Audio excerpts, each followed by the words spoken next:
I will be talking about running Chef in an environment that you don't control.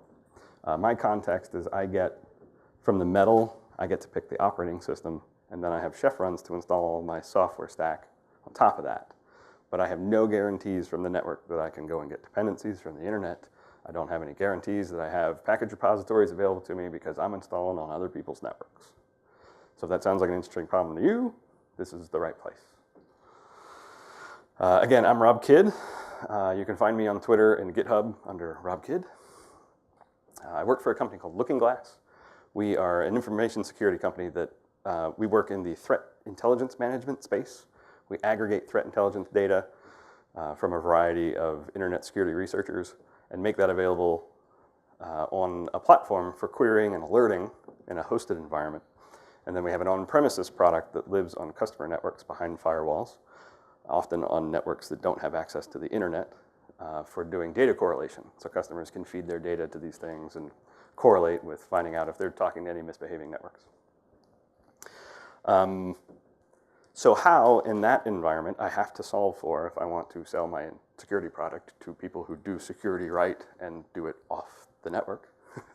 How do I ensure that my software gets installed correctly? How do I make sure that my patches can go out there? How do I use Chef to ensure that the policy that I have dictated in Chef is applied correctly? Hypothetically, if I had to deploy an encryption library update. Moment of silence for my productivity last week. So a little bit of history on us trying to solve this problem. It started with a Ruby suite that we had made in-house that we named Config-cur, which has embedded a little security joke because we're nerds. The idea behind Configure was for it to install our entire stack on every node and then turn on just the services, configure and turn on just the services that were intended to run on that node. It was an interesting idea, but it turns out we wrote our own configuration management system, and we didn't do it well. I don't recommend doing that yourself, unless you're Adam Jacob, maybe. So it was around this time we picked up Chef. We'd had some experience with some other tools. We were a Ruby shop. Chef felt right, felt good. We started with Chef Server. We started rewriting what we had in our Ruby suite as Chef Cookbooks. We didn't do a direct port. We tried to do it the Chef way. And that worked fantastic for us. This was the Chef 10 era, so we spun up a Chef Server. We could spin up test environments. We could continuously deploy to an integration system. We had a staging system that I could push approved builds to. But it never hit production because I couldn't solve for the on-premise problem.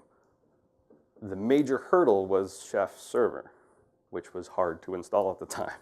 So every time we would try to test that we could spin everything up, I was blocked by my configuration management utility needing a configuration management utility to get on the box. It's better now. Chef 11's better now. I haven't revisited Chef Server yet, which I'll get to. So we took a step back and realized that we weren't using any major features of Chef Server except for Chef Search in one case to figure out what node had what role, to figure out communications between them. And we decided to hard code that in our environments because our on-prem environments tend to be very static. If they change, it involves procuring new hardware. So there's plenty of time to go and update an environment file to say, there's a new node and has this role. So we use Chef Solo. That is the solution we use today. It works really well for us. So how does Chef Solo get things onto your servers? One is the remote file. I'm going the wrong way. Remote file. It's baked in the name. That's how you go. The essential remote file, this is maybe not typical. You usually have more options to it, but this is it in essence. I want a file at this location, in this case opt, and I want to get it from this other source, which is a URL that you're hopefully giving through attributes. The problem with this as written is that it will always make a call to the network because it doesn't know if the file that it has there is the file that you want to have there. So there's an option. This is better. Give it a checksum. Hopefully in your default attributes for a cookbook, you've got here's the URL that you download this thing from, here's the version, maybe you compute the URL based on the version, but if you have a default version and a build that you're going and grabbing, provide a checksum to. When it sees that the checksum matches for the file that is at the location given by the remote file target, it doesn't make a network call. Works for us. Even better, put it in the Chef cache instead of writing it out directly where you want it. Chef has a convention for putting things in the Chef cache. That's what caches are for. It's an appropriate place for temp files. And then your file system isn't littered with tarballs that you could have put in a cache and then untarred with a target. Another way that stuff can get on your server is packaging. You don't get OS packages. You make packages for your own stuff. That's what we do. We use FPM to package our components. FPM stands for Fabulous Package Managers. If you haven't looked into this, look into this. It has saved me tons of time in trying to get my stuff onto, packaged up, put a ribbon around it. All my stuff lands on a server with one call. Here's an example. If you're not familiar with FPM, this is a quick version of an FPM call. We have this at the end of our rake and make files. It just says, take this directory, make it a Debian package, give it a name, compute the version of this package based on how far away the current commit is from my last tag, or it would just use the tag if the commit is the tag. Startup scripts, config files. I want this binary to go to another place, not prefixed. FPM's awesome. Saves you lots of time on, especially if you need to target multi-platform. I don't have that problem. I just target Ubuntu, but certainly if you're producing packages for a variety of places, FPM is a time saver. Shelling out. We don't do this in our cookbooks, but we use community cookbooks that shell out to a utility that then goes and asks the network for something. So we've had to do, I'll put quotes around the pattern. We do a shim cookbook pattern, and I'll briefly show you how we solve this problem because we continue to use community cookbooks. One's RVM. The standard use case for RVM is in the development environment. It gleefully calls out to the network to get source tarballs of Ruby and build the Ruby for you. That won't work on my on-prem, behind the firewall, air-gapped systems. So we have a custom cookbook that is shimmed in ahead of time that remote file downloads the RVM tarball with a checksum and puts it in the Chef cache. And then RVM has a feature that many people, I think, don't know about. It can use Ruby binary builds. It doesn't have to do the build for you. And it will even help you do the build. So we build all of the binary versions that we use, put them on a file server, do the remote files from there, and then it's an RVM mount from the Chef cache, the Ruby version that we want. At that point, the Chef RVM community cookbook is satisfied that RVM is situated on the server correctly, and will happily RVM shell the things that we like. I know that it's passé to use RVM. It's not the new hotness, but it's the devil that we know, so we continue using it. Python, we are not a Python shop, not a strong Python shop. It's a dependency of a dependency of a dependency of ours. And the Python community cookbook at the time that we were doing this caused us trouble. This is the moment where I admit that there are some things that I've done that I'm not proud of. And the things that I'm proud of are disgusting. So Python's default recipe is to install the Python interpreter via some method that you told it through attributes. You can do it through package, you can do it through source. We do it through package, and that works. At the time that we were working on this, the Python pip recipe would install pip through a call to the network. And then it would proceed to install virtualenv as a call to the network. So we have a shim cookbook, again, that would, ahead of time, install the Python pip and Python virtualenv Ubuntu packages, which are good enough for us. I know that there are issues with them. They're good enough for us because we have this little component carved off and protected from everything else. And then we symlink the things that the Python cookbook looks for to know whether it needs to do an install. They exist, so I short circuit that stuff. And then I tell pip, your timeout is 1 second. So if you ever ask for anything over the internet, you will not get it, and it won't error out. And it's not pretty. This is one that I'm not proud of. It's disgusting, and I'm not proud of it. So a quick review of getting stuff onto your server. These are generally the ways that you do it.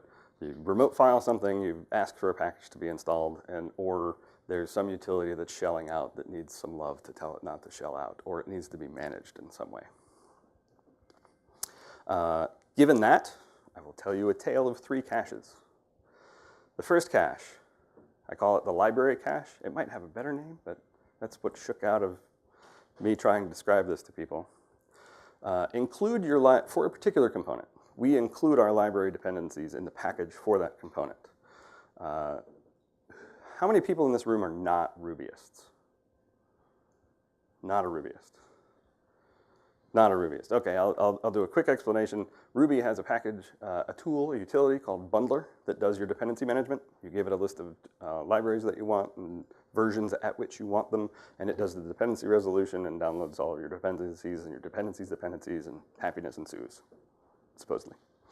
It also gives you a bundle package command where all the stuff that it would have downloaded, well, that it does download, is cached. It puts it in a vendor cache in your root of your project, and now you have everything that it would have gotten over the internet, over the network, whether you're using a gem server or calling out to the network, or the internet for Ruby gems. Package your component with that directory, and then in production, bundler, you say bundle install, all your stuff's right here. It's a -- deployment switch. So now bundler, to sort of generalize it, the utility that this language environment uses to pull dependencies in doesn't have to make a call to the network. Python has ways to do that. Java has ways to do that. But the concept is when you're packaging a component, include library dependencies inside that package. The next would be the package cache. Packages get on your system somehow. In Chef, you have the wonderful DSL of just saying, package install this thing. A little bit of context on how I do my installer build. We use Vagrant. Awesome utility. If you're not using it or not aware of it, look into it. With it, we spin up virtual machines for every one of our node types, and then we do a chef run. One of those nodes is designated as the app cacher server. So for Ubuntu, I can use app cacher ng and tell all of my nodes that's your proxy. It's a proxy, it's a caching proxy server. So that one server node will, after a successful chef convergence, all my chef runs complete, will have all of the packages that chef has installed. I sync that to my kitchen, my chef repo, and I have a directory that contains all of the packages that I want to install ever in the field by chef. I mean, if some human logs in and wants to install some game, that's his problem, not mine. The next one, next cache. Cache number 3 is the chef cache. The reason that we remote file, yes?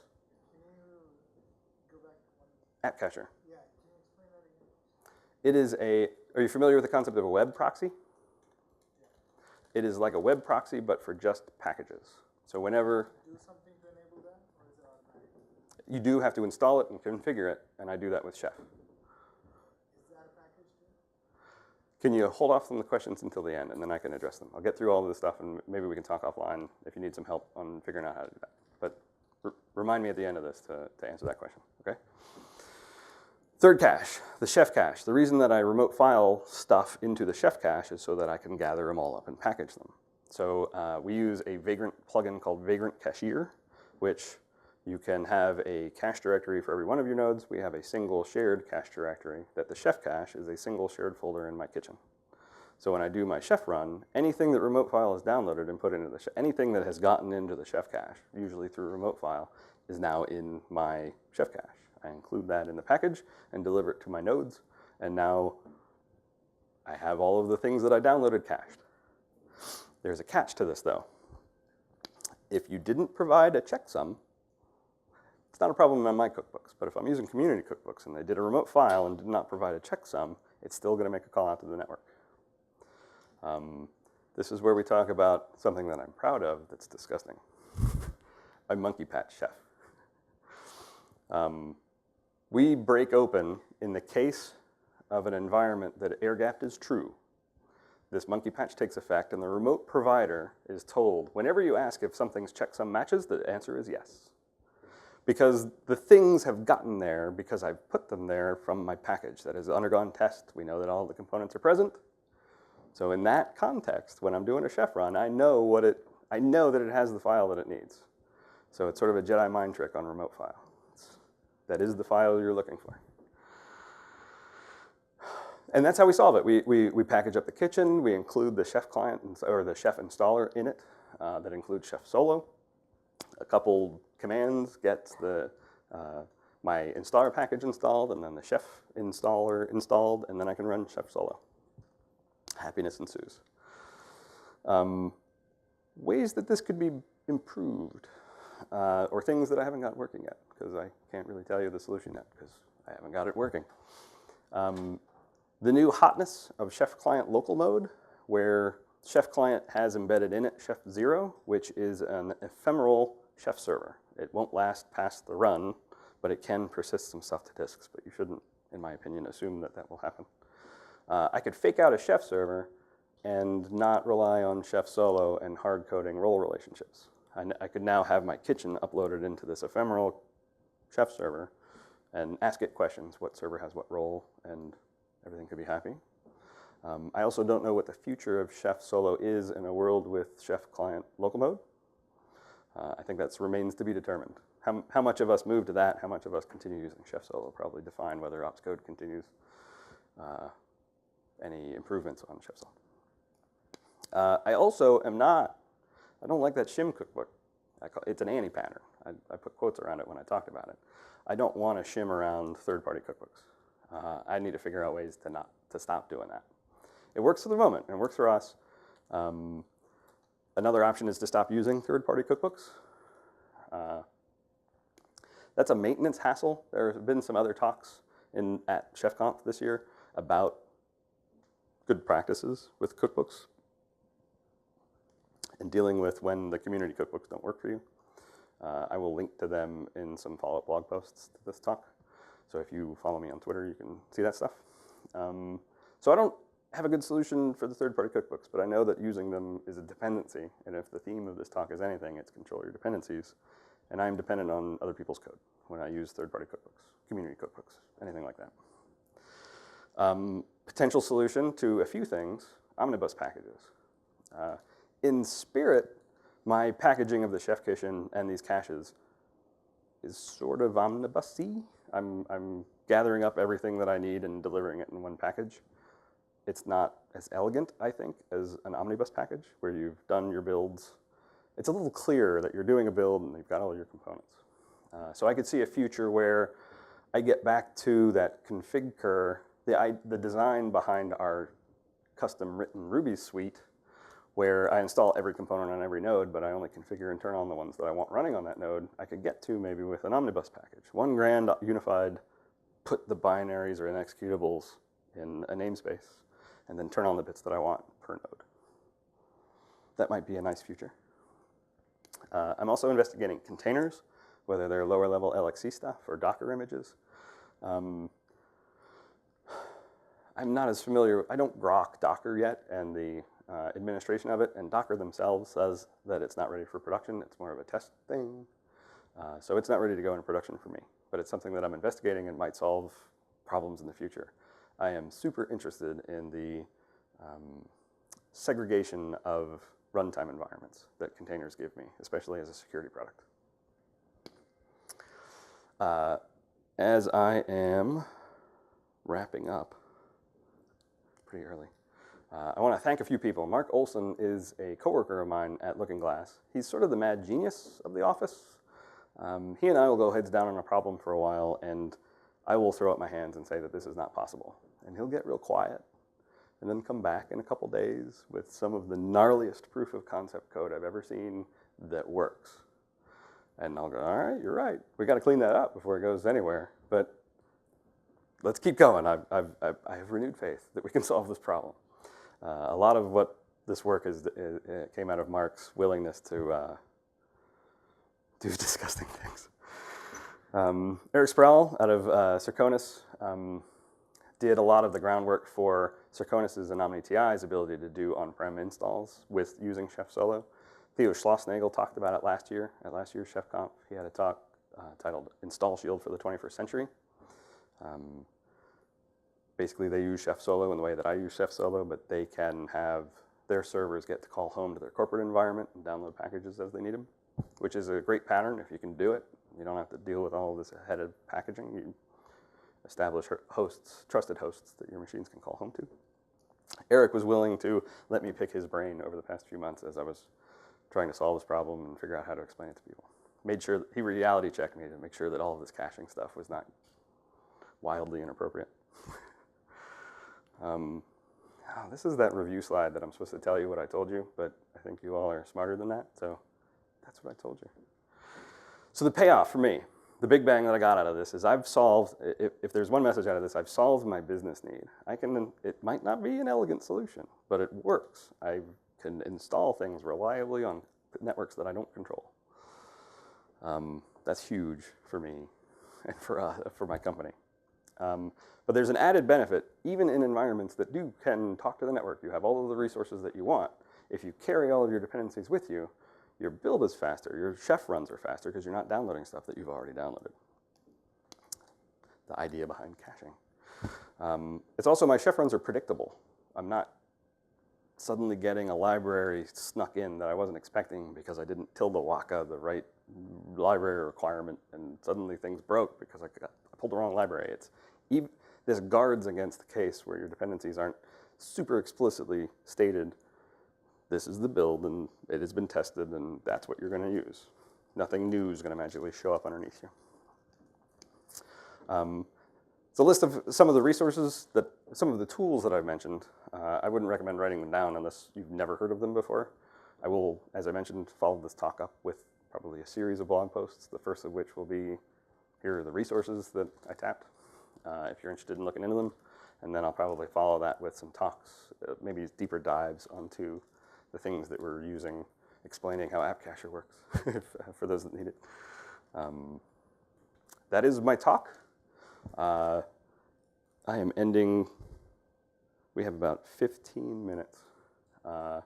I love the hallway track, so if you want to leave, I will not be offended. You can empty bladders, get a drink, but I'm here and available for questions. I can answer yours. App Cacher must be run on a server. You have to install it and configure it. So that's one of the things that we cache and then install. It is a package. It's Debian maintained. There's an Ubuntu package for it. Yeah. FPM allows you to create packages. The question is, FPM allows me to make packages of my stuff for things that are not already packaged by Ubuntu, or one of our dependencies is Postgres. We use the Postgres community maintained package repository. And App Cacher caches that for me too.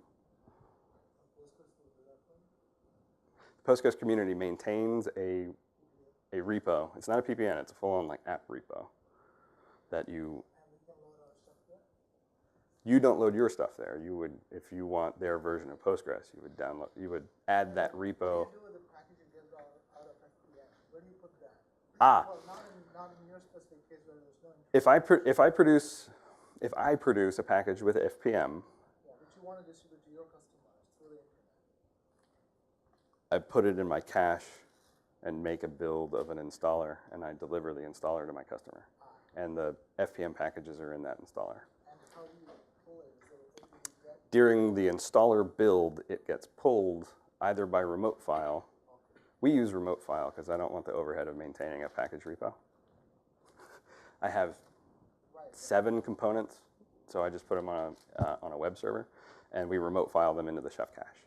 You have the option of running an app repo yourself and putting your packages in there, telling apt that's one of the repos to pull things from, add it to your sources list, and then it will get packages from the repo.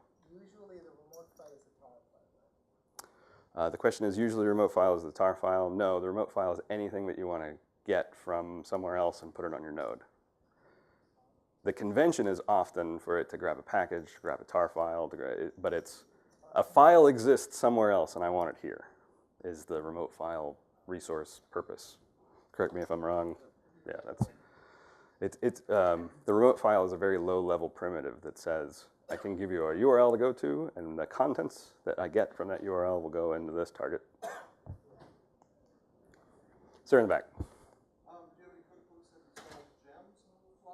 Do you have any cookbooks that install gems on the fly? Yeah. So how do you deal with that? That's a very good question. We do. That's probably all right. So the question is, do I have any cookbooks that install gems on the fly? Yes, is the quick version. In what context would you want, do you have a context like you want to add gem functionality of a gem to your chef run? Take an example, use it, the LVM gem, for instance, installs the LVM cookbook installs an LVM gem. Yes. So in that scenario, and then you need that gem's so the question was LVM gem. LVM cookbook installs the LVM gem, and how do you make that gem available to the chef run? We don't have that scenario. We don't have many of that scenario. We have some gems that we need during the chef run. We have a load ahead of time. We've made a provider that would go and download gems for ourselves. It's complicated, but the quick version is we gen up a gem file that asks for that gem at the version that we specify. We bundle, install, and package to the chef cache in a little namespace directory where we have gems that we need to tuck, and then we load that gem from that path into the chef load path. It isn't pretty, but I can write up a blog post about that to explain how we get gems into the chef environment so that.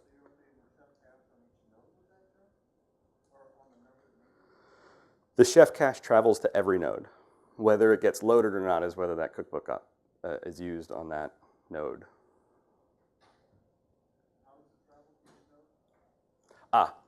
So possibly I wasn't clear about how things travel to every node. The kitchen, the chef repo, in which we have collected these caches, we use FPM to package the kitchen up.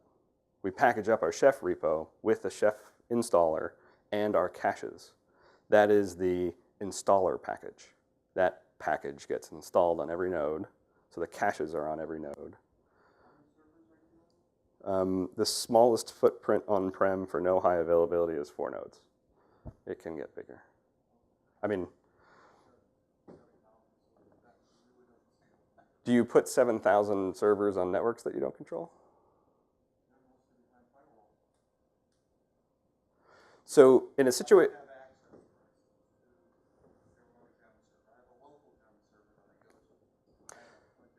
so in the cases where you have an enclave network, but that you have routine access to, I would build up an infrastructure in that net. Like you control that network, but you just don't have access to the internet. Right, and I do have a local gem here. And that's what I do. And then it's just a matter of bringing what you need from the internet over to your jump that air gap and populate your gem servers, your package servers in that environment. This use case would not, I suggest, fit yours well. Yeah. Sir. If you run into a situation where you can't access a server but only via FTPS or SFTP, one or the other, or you pretty much just bring your stuff with you.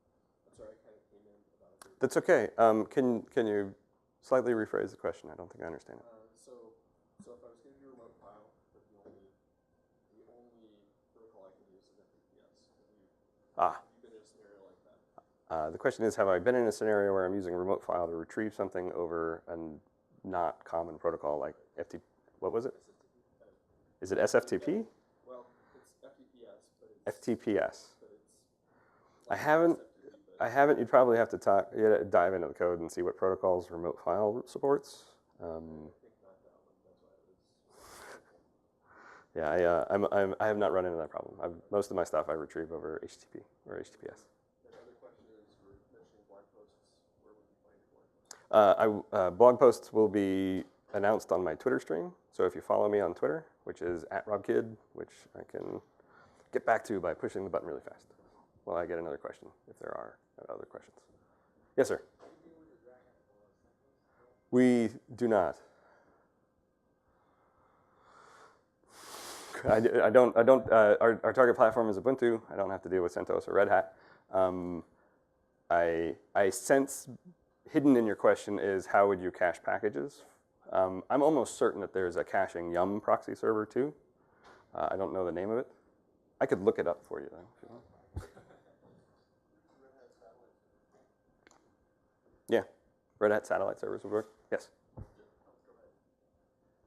Just out of curiosity, do you find that you often have to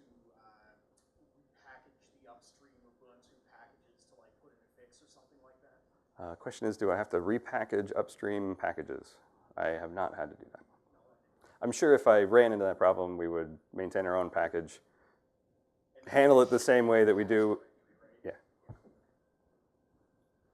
when you're using the bundler for all of the dependency management, how does that work out with gems that install native extensions? Question is, how does the bundle install work with gems that have native extensions? Need to do The bundler will do it automatically, Uh-huh. but in that environment when you're caching it, are you basically making up the OS build to assume that you have the development tools and all that stuff? I am. Okay. I'm trying to summarize this for the recording. The bundle package only grabs the gem. So the bundle install that happens in production would need build tools if that gem had C extensions that needed to get built. In that situation, if I ran into trouble and I couldn't put build tools on my production environment, which happens, agreed, omnibus install is probably the right choice there. There are enough blockers to doing this caching method that an omnibus install where you do the build yourself and you're delivering the built libraries probably the right thing. You could do a build of that package, and as long as you built it on the same platform that you're deploying to, you'll be all right. And I'd probably, now that I'm thinking out loud, I'd probably do that instead of, like, I don't grok omnibus yet either. So I would go the route that I know, where I would do a build of that gem and shim it in somehow, just to get me working. Because again, I have units in the field that I need to update. I can't spend months trying to figure out the elegant way to do it. Now that I've got a minimum viable installer, maybe is a term for what I've got, I can start iterating on it and improving it. But there it is. Anything else? No? All right, I thank you for your time, guys.